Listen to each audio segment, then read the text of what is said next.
సాధారణ ఎన్నికలు 2024 సంవత్సరం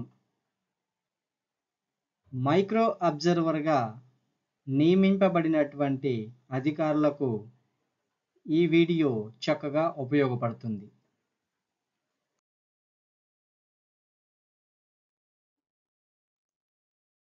ఎన్నికలు స్వేచ్ఛగా, సజావుగా, నిష్పక్షపాతంగా నిర్వహించడంలో మైక్రో అబ్జర్వర్ల పాత్ర చాలా కీలకం. అందుకు అనుగుణంగా అవసరమైన చోట మైక్రో అబ్జర్వర్స్ను ఈసీఐ నియమిస్తుంది. వీరు జనరల్ అబ్జర్వర్ నియంత్రణలో పనిచేస్తారు. గ్రూప్ సి క్యాడర్కు తక్కువ కానీ కేంద్ర ప్రభుత్వ ఉద్యోగులు, సెంట్రల్ పబ్లిక్ సెక్టార్ అండర్టేకింగ్ ఉద్యోగులు ఉంటారు. జిల్లా ఎన్నికల అధికారి జనరల్ అబ్జర్వర్తో సంప్రదించి సమస్యాత్మక ప్రాంతాల్లో మైక్రో అబ్జర్వర్లను నియమించవలసిన జాబితాను తయారు చేస్తారు.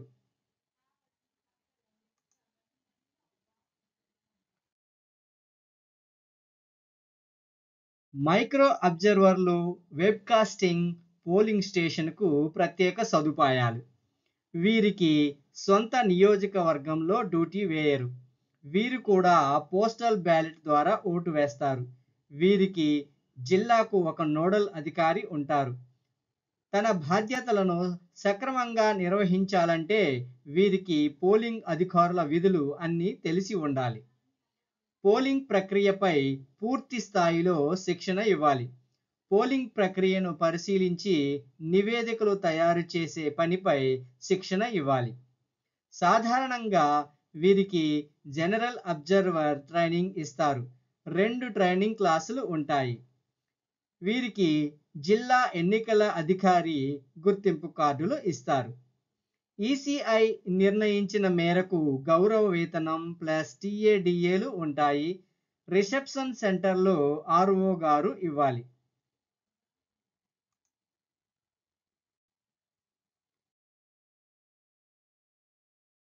జనరల్ అబ్జర్వర్ గారు మైక్రో అబ్జర్వ్ పనితీరు పర్యవేక్షిస్తారు. మైక్రో అబ్జర్వర్ల రిపోర్ట్లు జనరల్కు మాత్రమే ఇస్తారు. మైక్రో అబ్జర్వర్లు పోలింగ్ ముందు రోజు స్వయంగా డిస్ట్రిబ్యూషన్ సెంటర్కు చేరుకోవాలి. పోలింగ్ సిబ్బందికి పోలింగ్ మెటీరియల్ అంతా సక్రమంగా అందిందో లేదో గమనించాలి. పోలింగ్ బృందంతో కలిసి పోలింగ్ స్టేషన్కు చేరితే మంచిది. పోలింగ్ స్టేషన్ చుట్టూ 100 మీటర్ల పరిధిలో జరిగే అన్ని గమనించాలి. పోలింగ్ స్టేషన్లో ఏర్పాట్లు ఎలా ఉన్నాయో గమనించాలి. ఒక ప్రదేశంలో ఎన్ని పోలింగ్ స్టేషన్లు ఉన్నా అన్నిటికీ ఒకే మైక్రో అబ్జర్వర్ ఉంటారు. అన్ని పోలింగ్ స్టేషన్లను సందర్శించాలి. రిపోర్టులు తయారు చేయాలి.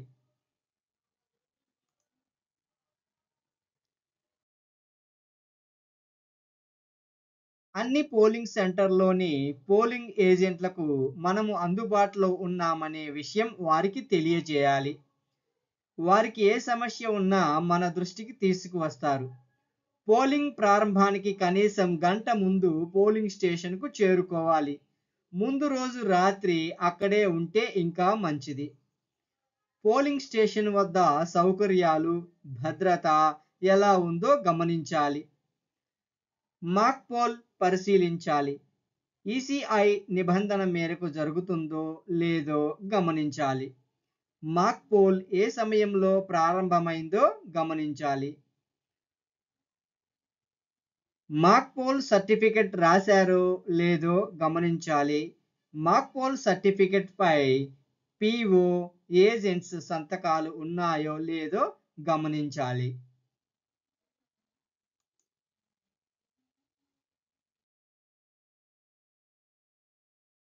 మాక్ పోల్ సమయంలో ఎంతమంది ఏజెంట్స్ ఉన్నారో గమనించాలి.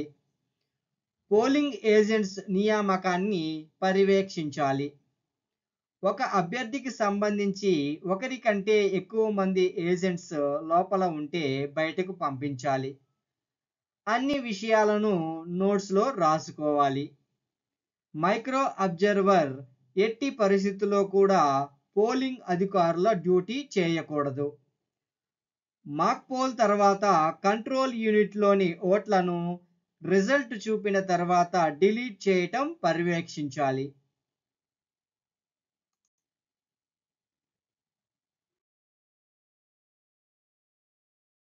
సియు, బియు, వివిప్యాట్ నెంబర్లు, పేపర్ సీల్స్, స్పెషల్ ట్యాగ్స్ నెంబర్లు ఏజెంట్స్కు తెలియజేశారో లేదో గమనించాలి.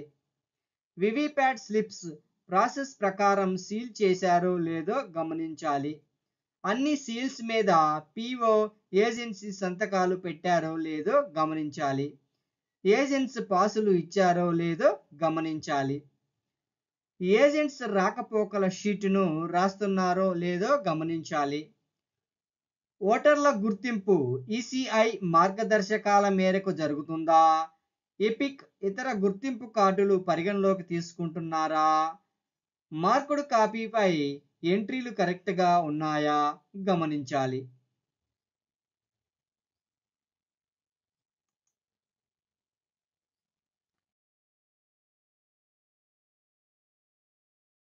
ఇండెలబుల్ ఇంక్ సక్రమంగా పెడుతున్నారా గమనించాలి. ఏఎస్డి లిస్టులోని ఓటర్ల గుర్తింపు నిబంధన మేరకు జరుగుతుందా? 17ఏలో ఓటర్ల నమోదు ఎలా జరుగుతుంది? పిఓ డైరీ ఎప్పటికప్పుడు రాస్తున్నారా?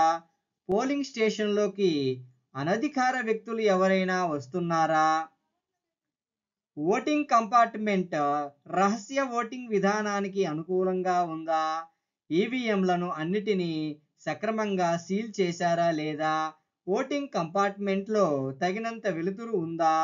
వివిప్యాట్పై సన్లైట్ కానీ బల్బు కాంతి కానీ డైరెక్ట్గా పడుతుందా అనేటువంటి విషయాలను గమనించుకోవాలి.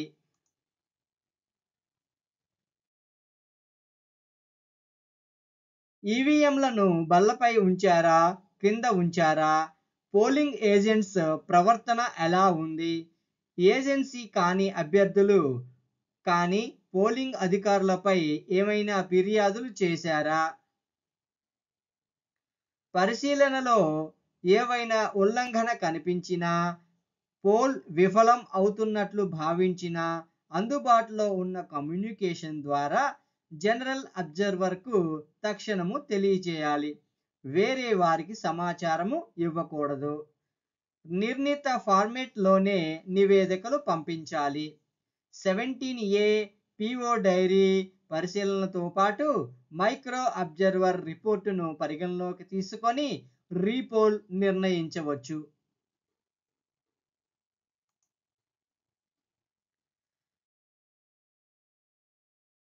సెక్టర్ అధికారి మొదటిసారిగా ఏ సమయంలో మన పోలింగ్ బూత్ను సంప్రదించాడు? సెక్టర్ అధికారి రోజులో ఎన్నిసార్లు సందర్శించాడు? పోలింగ్ స్టేషన్ వద్ద సిఆర్పిఎఫ్ మోహరించబడిందా? హింస, వాగ్వాదము, బెదిరింపు ఘటనలు ఏవైనా జరిగాయా? సిఆర్పిఎఫ్ జవాను డోరు వద్దనే ఉన్నాడా? లోపలికి వెళ్ళాడా? వెళితే ఏ సందర్భంలో వెళ్ళాడు? పోలింగ్ సిబ్బంది ఓటింగ్ కంపార్ట్మెంట్లోకి వెళ్ళిన సంఘటనని ఏవైనా ఉన్నాయా? 17ఏలో నమోదైన ఓటర్ల మొత్తము, ఈవీఎంలో ఓట్ల మొత్తము టాలీ అవుతున్నాయా లేదో అప్పుడప్పుడు గమనించాలి.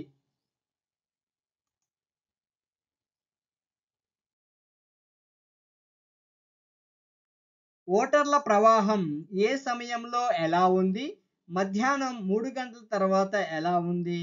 సాయంత్రం 6 గంటల సమయంలో ఓటర్స్ స్లిప్పులు ఎంతమందికి ఇచ్చారు? అసలు పోలు ఏ సమయంలో ముగిసింది? ఓటింగ్ శాతం ఎంత? ఎపిక్ కార్డులు కాకుండా ఇతర కార్డులో ఉపయోగించి ఎంతమంది ఓట్లు వేశారు? ఏఎస్డి లిస్టులోని వారు ఎంతమంది ఓటు వేశారు? ఓటర్ హెల్ప్ బూత్ ఏర్పాటు చేయబడిందా? తక్షణ వైద్య సౌకర్యాలు కల్పించబడాయా అనే విషయాలన్నిటినీ మైక్రో అబ్జర్వర్లు గమనించవలసిన అవసరం ఉంది.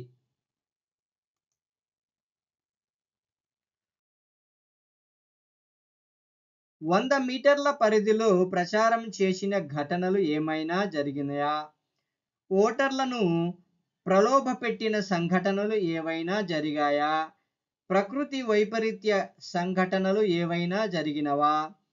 ఏజెంట్స్ సమక్షంలో ఈవీఎం సక్రమంగా సీల్ చేయబడిందా? 17C పార్ట్ 1 కాపీలు ఏజెంట్స్ అందరికీ పంపిణీ చేయబడినవా? అన్ని రకాల ఫారమ్స్పై ఏజెంట్స్ సంతకాలు చేశారా? పోలింగ్ ముగిసిన తర్వాత తీసుకొని వెళ్ళటానికి వాహనాలు ఎంతసేపటికి వచ్చినవి అనేటి విషయాలను కూలంకుషంగా గమనించవలసిన అవసరం ఉన్నది.